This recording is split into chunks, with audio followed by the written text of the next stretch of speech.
We name a lot of things in the world. One of the other things we name is we name hurricanes. So these are two of the hurricanes from the 2005 Atlantic season. It was the most destructive season on record for the United States. And the one on the left was named Katrina, the one on the right was named Rita. Now you might imagine that the names we give to these hurricanes are just kind of drawn out of a hat. It doesn't really matter what we name them. It has no effect on anything material in the world, and you'd be completely wrong, because it really does matter. And the reason it matters is the same way that you just put up your hands telling me that you like the initials associated with your names.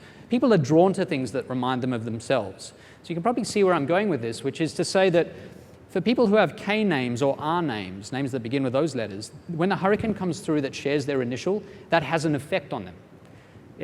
It basically attracts their attention in a way that it doesn't for other people. And so what happened was some researchers have looked at what happens when the bad hurricane comes through, a damaging hurricane, and you're trying to attract donation aid from people.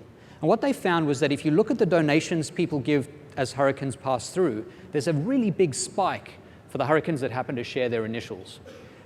To the tune of, in this case, people with K names gave 2.5 times more to Katrina than other hurricanes, and people with R names gave 3.6 times more to Rita. So that's a really big jump. This is true for lots of different hurricanes. You might say, yeah, but Hurricane Katrina was particularly damaging. That's true, but this doesn't apply to other people. This really applies much more strongly to people who happen to share that initial. So we are driven to give, to be attentive to things that remind us of ourselves. So this Valentine's Day, a few months ago, I worked with Donors Choose to increase the donations that they were going to get. So what we did was we sent out some emails.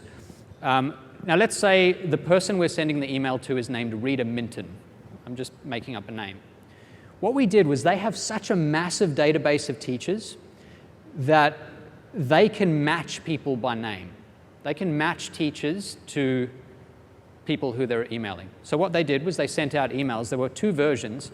This is the version, the non-matching version. It said, roses are red, violets are blue. We heart this teacher and hope you do too. Give today to the classroom of Mrs. Watson. So Mrs. Watson and Rita Minton don't share anything. There's no real match there. The matching name case, we said things like, Dear Rita, roses are red, violets are blue. Give to a teacher with the same name as you. Give today to the classroom of Mrs. Minton. So we found a teacher who happened to share usually their last name, but sometimes the first name as well.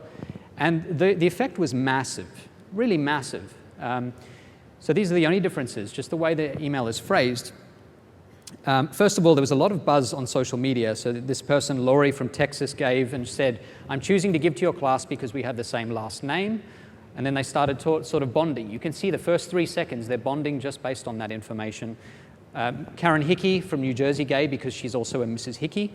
Jason French says on Twitter, I just received a Donors Choose email to help Mrs. French's class. Well played. And Brian Fanning, well played, Donors Choose. You have my attention. Interested to see if this results in a bump in giving. I'm going to show you how much of a bump that brought about. So in the non-matching name case, for every 1,000 emails, they attracted $10 in donations, 8 times more in the other condition. It's tough to get an 8 times bump, and yet that's what, using just matching names, that's all, had this huge effect. Every email opened was worth 10 times more in the matching name condition. The average donation was more than 3 times greater, almost 4 times greater. And this was also quite incredible, that often, in sales that the people who are, we just heard a little earlier, Todd mentioned that, once you have someone who you work with and they know you, that's very powerful. That bond, that existing bond is powerful. What's really difficult is to deal with people who are kind of far away. They've either stopped working with you or they aren't yet in the fold. 44% of the people who gave to this campaign were people who hadn't given in over a year. These are people who are almost impossible to reach.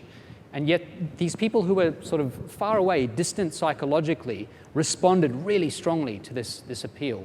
So just using a name in an email, just using some sort of mere connection is incredibly powerful.